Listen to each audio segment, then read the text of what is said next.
Hi, my name is Kelly Kintz. I'm a licensed clinical social worker and therapist with TrustBridge. I am the Bereavement Children's Program Coordinator, and today I hope to bring to you skills that will help you cope with the challenges and difficulties we're each facing. You may be dealing with stress of not knowing what new crisis the day may bring. You may be a family member isolated from a loved one that is terminally ill, or a healthcare hero providing care to those that are ill. What do you need in this moment? On a scale of 0 to 10, 10 being high or negative, where is your mood right now? Let's say, as an example, that your mood is at a 5. What could you do right now to improve your mood ever so slightly and bring it to a 4? What coping skills do you have, do you rely on, that you know work for you? It is my goal to share a few skills with you today to help you build your coping skills toolbox. These skills are appropriate for all ages and can be mastered with practice and repetition. Let's begin with focusing on our breathing. When was the last time you sat still, quieted your mind, and took a long, deep breath? Using 4 square or box breathing with practice, you will be able to slow your heart rate and slow your breaths per minute or respirations. This will in turn help ease you into a state of calmness. Let's get started.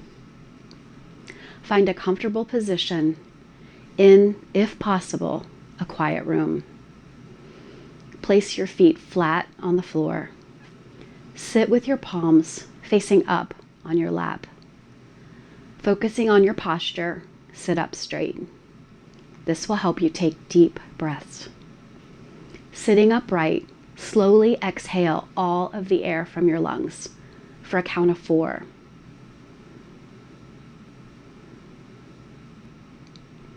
Next, inhale slowly and deeply for a count of 4. Count to 4 slowly out loud or in your head. Hold your breath for another count of 4.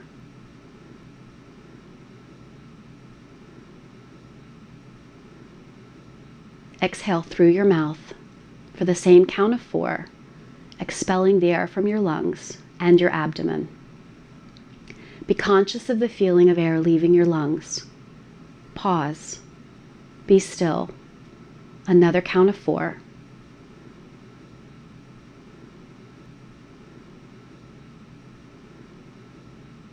Before beginning this process again. Sitting upright, slowly exhale all of the air from your lungs for a count of 4.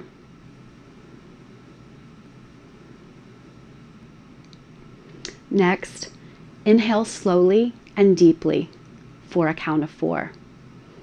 Count to 4 slowly out loud or in your head. Hold your breath for another count of 4.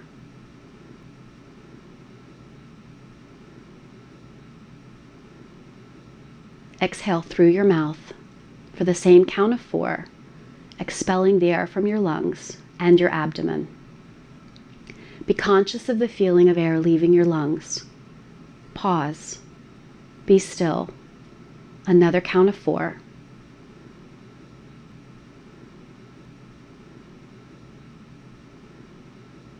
There is sufficient evidence that intentional breathing can actually calm and regulate your automatic nervous system. In just a few moments, you have learned 4 square or box breathing. I'm curious, on your mood scale, where is your mood right now? On a scale of 0 to 10, did you measure change? These are challenging times, and even the most skilled among us are experiencing stress resulting from fear, anxiety, and isolation. In times like these, the more we are ordered to stay apart, the more we realize how very important human connections really are. We know that loneliness and isolation can contribute to changes in mood, feelings of sadness, anxiety, and fear. Being separated from loved ones, especially loved ones who are terminally ill, adds another layer of pain to isolation. It is more important now than ever to learn additional coping skills that allow us to emerge resilient from crises.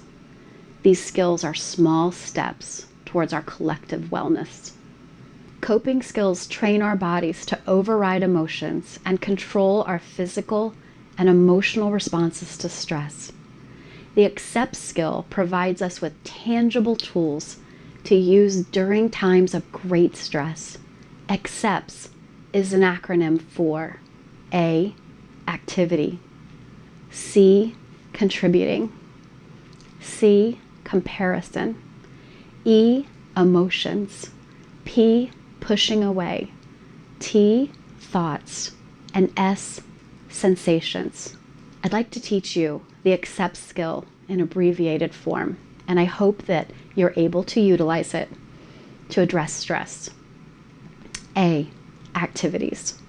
Engaging in an activity gets us moving and temporarily distracts us from our stress.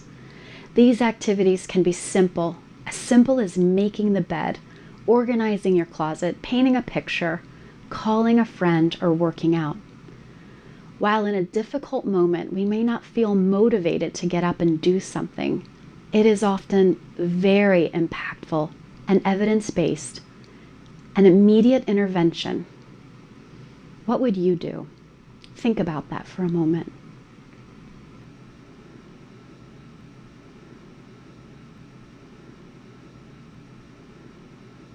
The next part of this acronym is C for contributing.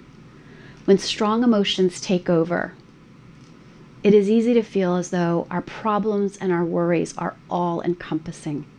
It is important we step outside of ourselves to shift our mood and distract, if only for a moment, from the pain we are feeling. Evidence-based practice underscores this fact. We feel better when we do something for someone else, even when we're sad, even when we're in crisis, even when we're in the midst of a pandemic. Who could you call, text, or write a letter to and tell them you appreciate them? An old friend from high school, an old friend from college, a family member that you haven't spoken to for a while. Who could you recall a fond memory with? Is there an opportunity to give back in your local community, on the local, state, or even grander level? What opportunities do you have to help in some way? Remember, the goal of this skill, the accept skill, is to temporarily distract your mind. Find the one that works for you. The next C in the accept skill is comparisons. Similar to the theory regarding contributing, when we get caught up in ourselves and our emotions, it can be helpful to take a step back and express our gratitude for what we have, while at the same time recalling the challenges we have overcome across our lifetime. Remember, you have overcome every moment in your life up to this point. Research completed in study after study reveals that a daily gratitude practice improves mood. Interestingly, the research also shows us that joy, pure joy, is not possible without gratitude. So start your gratitude practice today. Yes, even in the midst of this ever-changing and uncertain world. What are you truly grateful for? Write it down. Read it daily. Add to it daily. The E in the accept skill is emotions. When caught up in the moment of a strong emotion, we can use opposite emotion as a tool.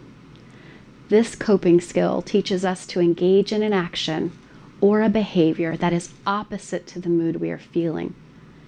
Feeling angry? Watch a funny movie. Feeling sad? Listen to upbeat music. Are you scared to do something? Do it anyway. Lying on a bed, feeling lethargic? Get up and walk around the block. These skills work. and each is evidence-based. The P in the accept skill is pushing away. When we become emotionally activated, there is often a desire to hold on to stressful thoughts. When this happens, we want to compartmentalize our thoughts and watch our emotions shrink away. Visualize your anger drifting away or setting it aside for later. Perhaps you need to take action by writing your negative thoughts down and crumpling them up. Say to yourself, wow, I'm feeling this horrible feeling.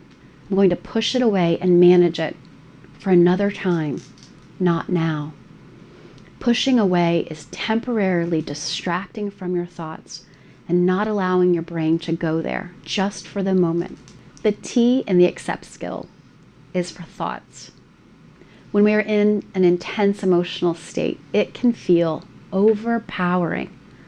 On our way to a calmer emotional state, we can reach into our coping skills toolbox and pull out a useful thought.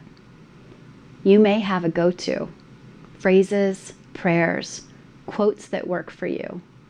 The skill is based on the idea that a busy mind helps you control your thoughts.